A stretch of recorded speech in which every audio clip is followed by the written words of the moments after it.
Lakshmeshwar breaking. ಮಗನಿಂದಲೇ ತಂದೆಯ ಕೊಲೆ. ಹೌದು, ಗದಗ ಜಿಲ್ಲೆಯ ಲಕ್ಷ್ಮೇಶ್ವರ ತಾಲೂಕಿನ ಗೋವನಾಳ ಗ್ರಾಮದಲ್ಲಿ ನಡೆದ ಘಟನೆ. ಹೆತ್ತ ಮಗನಿಂದಲೇ ಸಾವು ಕಂಡ ತಂದೆ ಶಂಕರಗೌಡ ದ್ಯಾವನಗೌಡ್ರ. ಶುಕ್ರವಾರ ರಾತ್ರಿ 10 ಗಂಟೆಗೆ ತಂದೆ ಮಗನ ಮಧ್ಯೆ ಮನೆಯಲ್ಲಿ ಜಗಳ, ಹೊಡೆದಾಟ ನಡೆದಿದೆ. ಮಗ ಪ್ರಭುಗೌಡ ತಂದೆಗೆ ಸಿಟ್ಟಿನಿಂದ ಹೊಡೆದ ಪರಿಣಾಮ ತಂದೆ ಶಂಕರಗೌಡ ದ್ಯಾವನಗೌಡ್ರ ಸಾವನ್ನಪ್ಪಿದ್ದಾನೆ.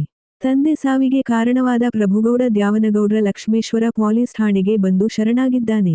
ಈ ಕುರಿತು ಲಕ್ಷ್ಮೇಶ್ವರ ಠಾಣೆಯಲ್ಲಿ ಪ್ರಕರಣ ದಾಖಲು. ವರದಿ ನಾಗರಾಜ ಹಣಗಿ, ಪ್ರಜಾಧ್ವನಿ, ಲಕ್ಷ್ಮೇಶ್ವರ.